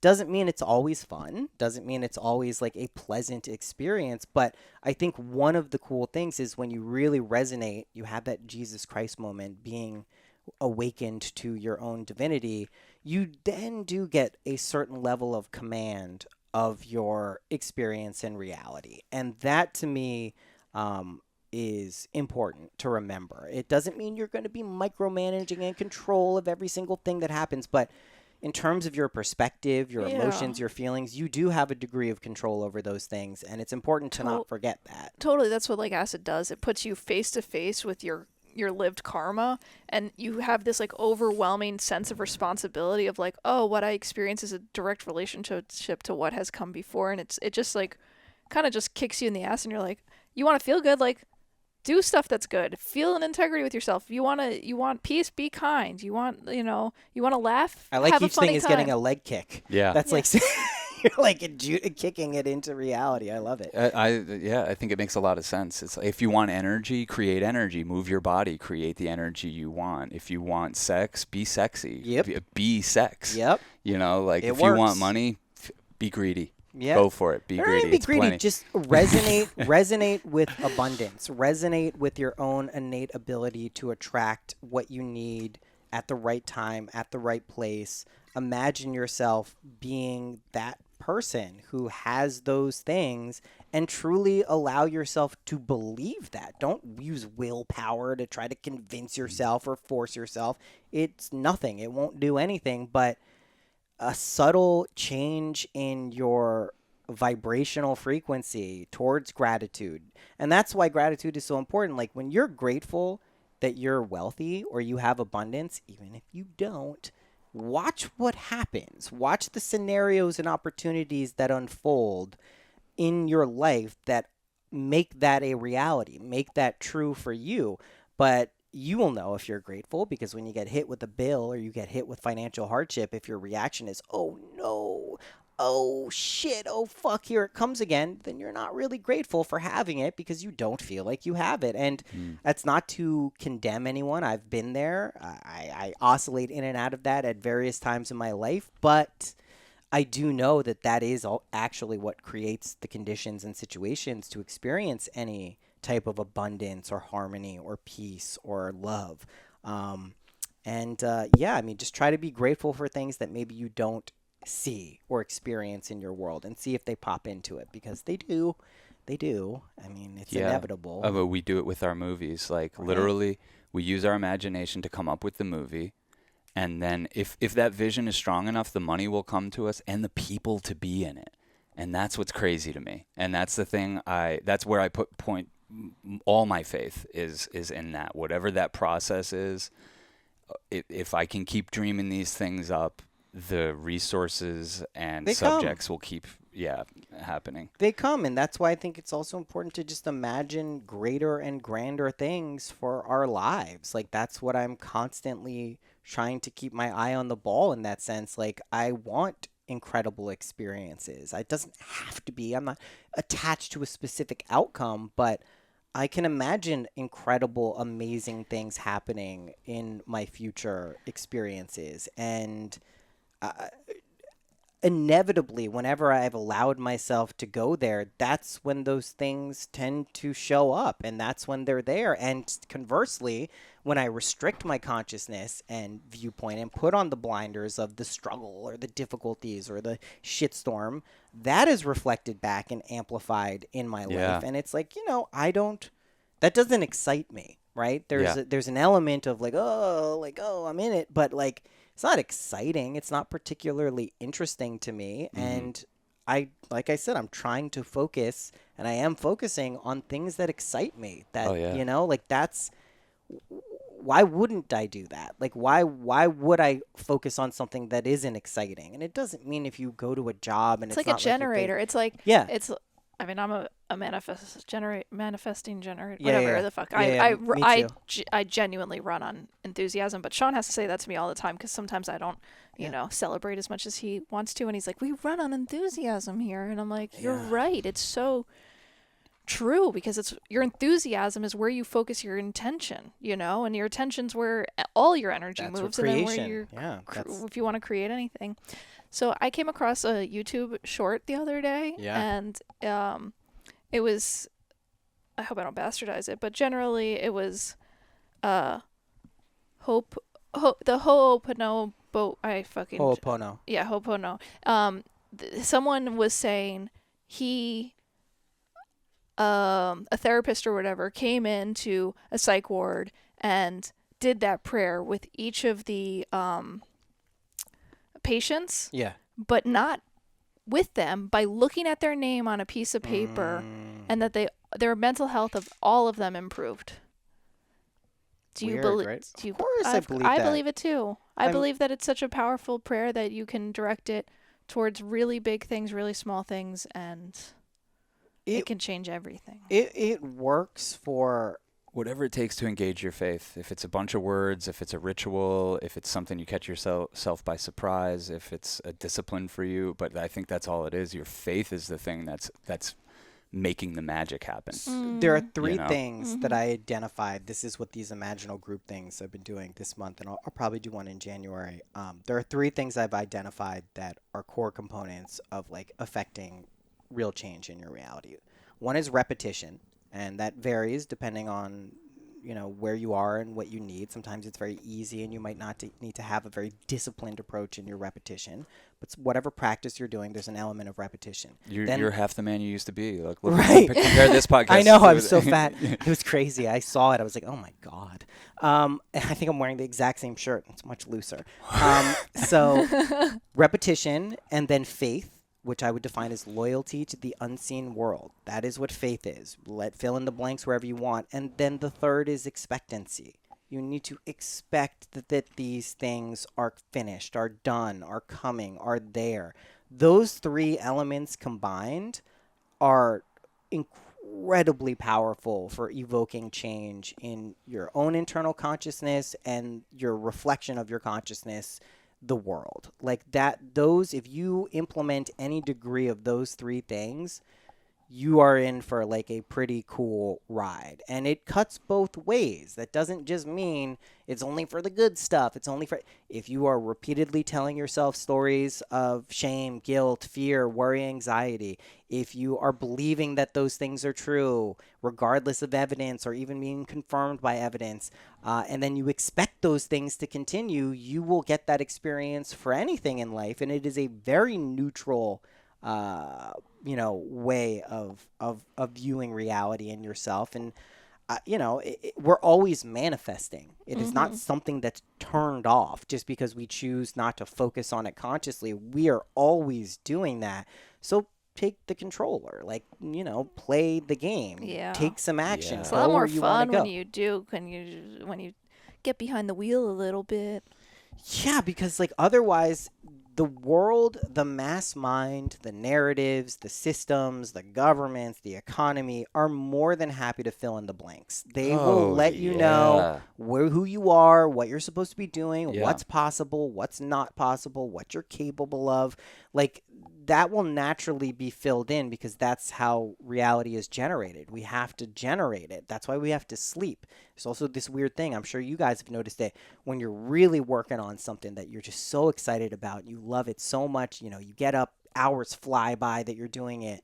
You don't need as much sleep to generate that reality. You could actually function on less sleep. Not that you should necessarily be getting less sleep, but you don't need your 8 hours all the time to feel rejuvenated.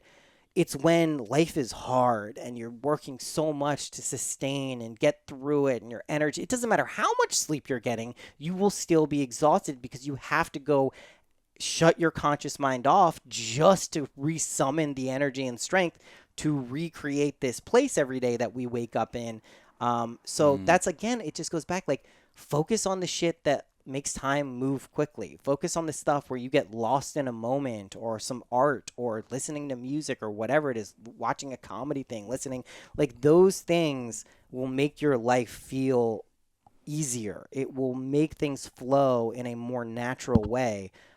Whereas we should be expecting ease in our lives. That should be something, even if it's not our experience all the time, we should have that intention to experience ease. I don't think there's anything wrong with that. I don't think it takes discipline to get there. It does. I was saying to my dad the other night, he goes, "Sean, you do hear what Trump said? He called his enemies vermin." That's what my dad I said, "Dad, are you going to vote for him?" He said, "No, I would never vote for him." All right, for the next year, you're going to be bombarded with shit like that. Yeah. You already know you're not going to vote for him. That's probably the most you could do or not do in this whole process. That's it. Maybe let's spare ourselves from all the anxiety and worry and nastiness and depression and all of that stuff and deal with the outrage. Let's deal with our real shit. And it's like an affront to him. To even say that. It's because he wants you to be as angry as him, and then he makes an enemy out of you if you're not my saying. Dad's same. Yeah. It's like I'm like, Dad, I was outraged my whole life about you using drugs. You didn't care. You kept doing your thing, so I became less outraged about it. And look, here we are. Now I'm your friend. Then the conversation is like, if Russia was at our street, would you be out there? I hope you'd be out there. We're not a gun family. We don't believe in that. Would you defend your family? Would you? It's like, what are we talking about? What is that? They're poisoning you. They're fucking. What they're doing is slowly but surely extracting joy from your life. Yes. Because they know you'll replace it with consumerist tendencies. They'll just extract joy, fill it in with just a blanket fear, and if it's not enough, if January 6th didn't do it, October 7th will do it. We'll talk about 9/11 again. We don't give a fuck. We'll throw any dates at you that elicit fear. Live in those dates. Live in those times. You'll be a better consumer. You'll be a better worker, and you can break that. I found for me what was incredibly useful and enjoyable in relation to Trump is just seeing how hilarious of a human being It is he the antidote to him. It is. Is just watching it like it's stand up. That's exactly how I watched it. And when you watch it like that, I cannot tell you he is one of the funniest people who has ever My existed. parents get so mad because, like, Yeah. I just went, I think, like you were saying, I just went years without ketamine. I just went years without hearing Trump's voice. Yeah. I just was like, cool, I'm not paying attention to this shit anymore. And the news was on in the background, and they just cut to a Trump speech. Cass and I start laughing. Yeah. And my parents are, like, offended that Yeah. we're laughing. Like, are you Like, Trump you should supporters? be serious. Yeah. What? You should You be could be angry. you I'm should like, be- No, it's he's hilarious. fucking He's so- ranting and raving about nonsense, and He's people so don't even know funny. what he's talking about. And people they're- are so angry at the status quo that they think he's their savior, and that is just more indicative of how broken the Democrats are than anything it's else. Fascinating and revealing. And again, I just don't have a dog in that race, so I'm like, I can think about the Democrats and the Republicans as equally evil. I They don't have to are. say, but no, the Democrats are a little less evil. No, they provide cover for the most evil. I would argue that it's worse. That I- was my stance on Trump and I agree. Biden and the whole thing. It's like I wouldn't even take a side in that. you got a wolf in sheep's clothing, or you just got a wolf who's saying I'm a wolf. Yeah. Give me the fucking wolf. I'm not gonna vote Yeah. for him, but at least I know what I'm dealing with. Either way, the wolf has no teeth. No, What the fuck what is do the you mean president the gonna do? largest transference of wealth happened under Trump? This is not It's small because what the stuff. whole This is system the- wanted. I know. Because I understand that. when he I just wanted to understand that. end I the wars and this, and that, you can't do that. Well, you know, and Or I'd you can't argue do- that's actually predating Trump. One of the biggest things I heard you mention it too. My mom was a communications lawyer, so I've been acutely aware of this since the '90s. Is the federal communications overhaul? And the bills- 1996, Clinton. 1996. That actually was the biggest transfer of wealth ever because Yeah. it Yeah. conglomerated all of Totally. these things that now we just know that there's like 4 or 5 companies in control of everything. That so was bad. and that type of stuff is more nefarious than like, you know, a cabal of rich families clinging to whatever artificial wealth that they have so they can feel superior. Well, I mean, I think it's just so fucked up to run on like this idealism around the 1950s and when America was great, single family, what is it, like one dad, you just need a Yeah. dad, whatever the Yeah. fuck, to make the money. yeah. It was great for some people. It's great like for some saying people. Babe Ruth was the best But baseball player. He doesn't- never played doesn't against a black matter. guy. Yeah. Doesn't matter. That was made possible because of the tax code. Yeah. Like what was people who were making a certain amount were taxed like 70%. Like Yeah, it's more. just the insanity. Yeah, but like, look, I don't even want to be a policy wonk or anything like that. It's just very clear Yeah. that there's two choices, but it's one choice because one I just choice. look at where there's bipartisan agreement, and it seems like the ruling party, whether it's Democrats or Republicans, are always pro-war. Pro-war, pro-big banks, Yep. stifling innovation. Yeah. Unless it benefits, their little group of people. I mean, I was Pro-austerity, it's always about pulling back from the lower class and Yeah. pulling back social safety nets. Like, both classes agree we have to do that. Yeah. And We have to divest in education. We have to make that more of a thing only rich people or going deeply in debt can afford you. yeah. I just Yeah. feel it's such a shame that we as a society are just so greedy that we don't realize that, like, we're all better off when people are fed and healthy and educated. Like, I what are think we talking about? We understand that on a deep level, but If there was one person at space camp that was like starving and suffering and like on Yeah. death's door, do you think we could have a party? no. Do you think we could have a great time? Or would we all rally around that person and make sure they're cool so the vibe was right so we could really fucking Yeah, flourish? it really and achieve fucks up the alienhood? vibe, man. It Yeah. really All does. this fucking The wealth suffering. disparity. So that's where I usually try to pull myself away from believing that actually is how things are and they exist without denying that it's taking place and the objectivity of it. It's just, can we hold the vibe and perspective that people are realizing that and people are taking steps internally and externally to evoke change in those ways. And then I think we do see, if you look at civilization, even though there are still a ton of fucked up aspects of it, the arc is bending towards better. I do believe that. I don't think things are getting worse. That's even if, usually what we try to talk about. yeah, and you know. even if we All the see, kind acts, everything that keeps us Yeah. together. And even if we see more evidence that that's not true because we just have more access to information and data and all this stuff at our fingertips now that we didn't have before, it Yeah. doesn't actually mean things are worse. It doesn't actually mean things are getting worse. It means, yes, some things are, some of the time in some of the world, but things are also improving. I think as we each kind of up-level our individual consciousness, then that overall vibratory frequency does begin to shift and we get these beliefs, true beliefs that, you know what, we are doing better. There is great change coming into the world. And I personally just feel that before I can even conceive of it.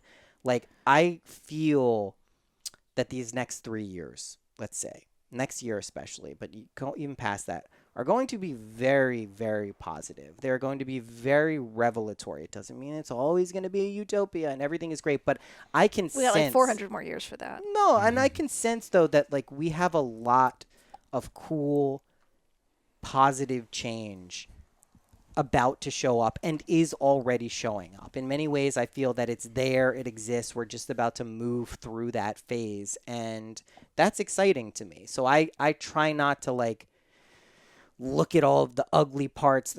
I'm aware that I look at them, but I don't view them as any more concretely real than the possibility of amazing things taking place or someone figuring out how to take care of the earth and ourselves in a more compassionate and genuine way.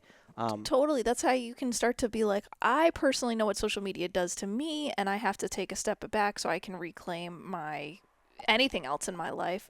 But I do see a mass awakening happening where one good idea can spread like wildfire and really change the course of our reality. And that's the beautiful aspect of virality too, right? Like, it can just be this pure vibration that's sent out that everyone can kind of recognize. I very rarely think it's the words or even the art itself that is the thing. It's just a container for that frequency that actually begins to resonate with people, and then people pick up on it and they are galvanized and energized behind it, and that's what people want. But that has to come from a place of authenticity and knowingness and understanding what it is you're doing, even if you don't understand it in any other aspect of your life. Like, when you're creating things, I mean, that's what I try to do with music. Like, I just, if it moves me and I can feel the vibration of it, that's all I need. It doesn't need to be a hit song. It doesn't need to appeal to the masses. It just, if it scratches that itch for me,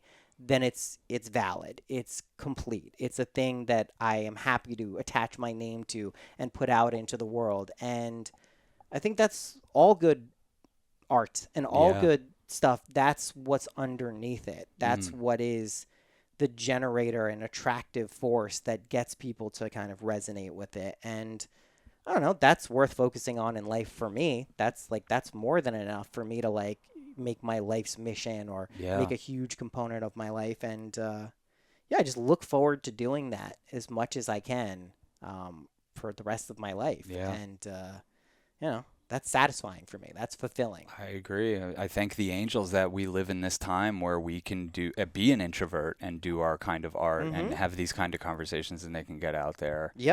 It's kind of fucking crazy. It's really mind-blowing. This is the only time in human history that's been possible. Only time. And here we are. And we happen to live in it. The introverts are going to take over. Yes. They are in a lot of ways. If you look at a lot of the art and, like, that's in the zeitgeist, it is mainly from introverts, right? It isn't these huge rock bands that with these extravagant, party. It's like the Frank Oceans of the world, right? Like, these dudes who are just, like, whipping together some philosophical, mystical magic in their minds and then putting it out into the world, and people are like, that's it. That's it. Like, I get that. I feel that. And I mean, that's the dream, I think, of all creatives, is to get in touch with that internally and then being able to express it in a way that feels authentic and on brand. But I mean, it takes time to figure that out, right? Like, I mean, that was not my intention when I first started doing any creative project. It was like, how does this get popular? Like, what will people like? How do I make something that other people will like? And it's like, no, that's not really, that can work, but it won't be satisfying. Like, it won't be the thing you want to listen to in 20 years. It'll be like, I don't know why I did that. I mean, maybe it worked in this way, but I mean, I think it's just a creative, like, fun time. Page of Cups energy is what I would describe, like, is the dominant vibe. Like, playful curiosity will not serve you wrong in this life. It will not. You don't have to solve the mystery, just be a part of it. It's so much more playful and curious. And, it can be mind-blowing.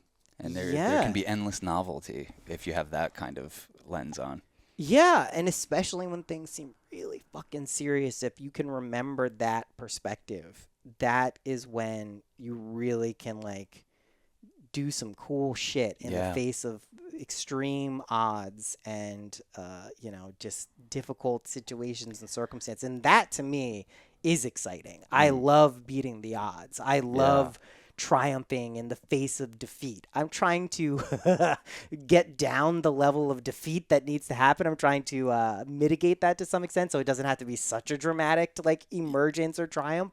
But there is something very exciting about succeeding in the face of failure or snatching victory from the jaws of defeat. That's like, that is an exciting thing. I think that's also just a cultural thing for this country too. That's kind of like what it was founded on. I mean, many other things that aren't so nice, but that is the spirit, the purest spirit of the United States is overcoming tyranny. In some ways perpetuating it, of course. But, that is kind of built into the fiber of this sovereign nation that we find ourselves in, and I think that's why I'm endlessly fascinated by it. Because there's never been an experiment like this before. Never. So the mix of people here is crazy. You'll never see a culture like this. You've never seen one before. Never. And it's what we try to do is just show the unseen, unspoken of pockets of light. You guys, because there's a lot of darkness, and even like. Our films, like Wild Magic, is like set in the decaying, urban or the decaying landscape of America. That's just like fucking CVS's and strip malls, and it takes place in there, but it's magical. Because the people are magical, and that's what I want to be tuned into. Not how stupid everybody is or how unevolved they are or like all their problems. Focusing on how magical people are and how cute they are. Also, how easy is it We're so cute. to be cynical? It's so fucking easy. It's base level, basic bitch perspective. It's like freshman in college. Fucking just dweeb. like you dork. Like, what do you like? Really? Oh, life is so hard. It's so bad. There's so many bad. It's like, shut up. Like, really, like. That's so easy. You are literally putting the difficulty meter down to easy to latch onto that perspective and make it your identity. And you're like, that's like, how boring of a thing. Like, find ways to be optimistic and excited and encouraged. You're an atheist? That's boring. Find God. That's more interesting. Find God somewhere. It doesn't have to be a religion. I get you're against religion. But just try to find God. Wouldn't that be more interesting than being like, nope, I'm a 20-year-old atheist. This is how I'm gonna be. Fish in a barrel. Like, what if God was one? That's why I love the perspective that Neville Goddard had about the Bible. Is that these are not historical figures; they are psychological states that we all move through as individuals. The wrong approach, there are two wrong approaches to it. One, thinking these are historical figures and you take their words literally and you make your whole religion about that. Wrong. The other wrong perspective is, look how stupid these people are because they believe these things are true and how dumb it is, and obviously it doesn't make any sense. That's also wrong. They're psychological states that we as individuals, that's what every mystic, scripture, anything from the Ramayana to the Old Testament, that's what it is. It's a blueprint for how you recognize your own innate mysticism and divinity. But that takes a subtle and nuanced approach to these things. You can't just take it at face value and say good or bad. That's like, I don't know. Like, and to me, that is just ultimately incredibly unsatisfying too, to just think you have the Bible figured out and that it's just wrong. Really, this thing that's lasted for millennia you think is just wrong, or because people are stupid, or because they're so weak and maladjusted that they need something to cling to. Like, what? They're saying that about themselves. Right. And I guarantee you they have a Bible in their life, and usually it's like some liberal indoctrination. Science or some weird brand of empirical science that completely negates every mystical coincidence and synchronicity they've ever had in their life, every magic moment. I mean, like, what?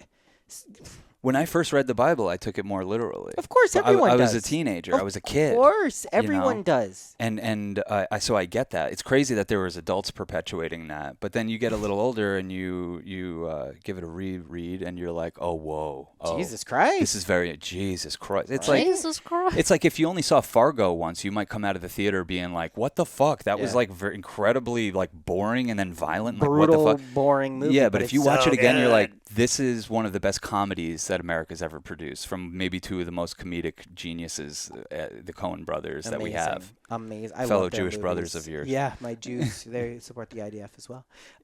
No, I mean, it's exactly right. Like, you just can't.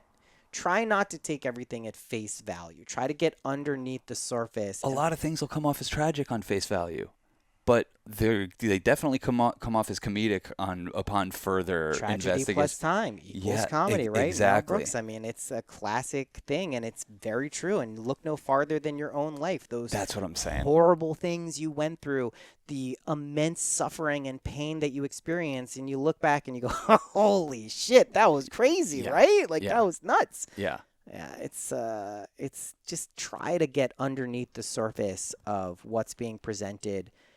I think that's also like what the functional aspect of a lot of these things are, is we get familiar with the ability to sense vibrations and frequencies that are not sensorily like inputs. We don't like, it is something more subtle than that. And when you figure out that that's something you have as a part of you that you can resonate with and understand, then you can start to modulate it. Yeah. Then you can start to engage with things in a very cool way. And then, wildly, you have a massive appreciation for things maybe you never even cared about. I always looked at music like this. Like, I've always been, not always, but before the internet, once the internet came out, I just downloaded everything. I downloaded every fucking album, like from Destiny's Child to Nine Inch Nails to fucking weird jazz.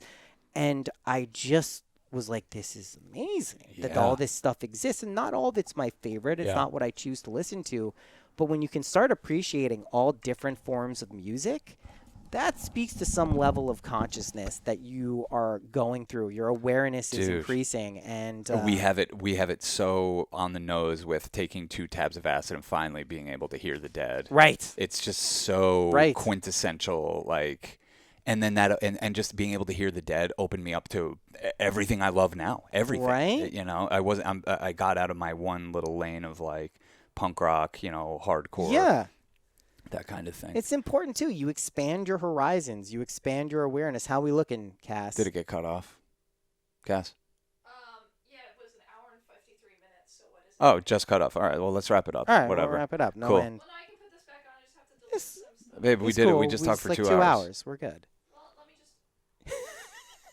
Let me just delete some old videos, go through the thing, make some room in the cloud, pay $5 a month. God, they are killing me with this cloud shit, man. I don't pay attention to it. I don't even know. I've It's never just been on never the cloud. enough. I've never been on the cloud. None of my stuff's on constantly there. on the We just cloud. have piles of hard drives that probably cost way more than the cloud. Do you want to know what's cool, though, about the Apple Cloud is it syncs your desktops across computers. Oh, It's really dope. Like, so if I record something here and export it on my desktop here, when I go back on my other computer at Denise's, it's there. oh, that's cool. Super cool. So I don't have to, like, physically move it around on a hard drive. We're good. But, yeah. Wow, we talked for 2 hours. You can't get enough. You want to keep going? No, I wanted the thought we video. should close with a visual. Fair Like, you know, enough. it's easy enough. I was up there. It took me 3 seconds. Yeah, that was good that you even caught that. Amazing. But yeah, another episode of Very Ape with Noah Lampert of Synchronicity Podcast. Yes. Patreon.com/synchronicity for Correct. more of him. That's if you support Israel. If you support Yes. Palestine, Hamas. Patreon.com. Go to Very Ape. You support Hamas, go to them.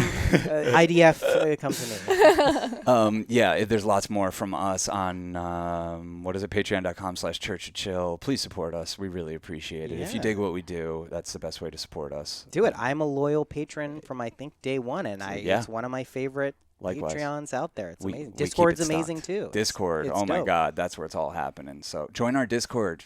Add to the conversation. We And love join you. Noah's. Noah's Yeah. is popping. We got stuff going on there, too. Peace, love, and magic, y'all.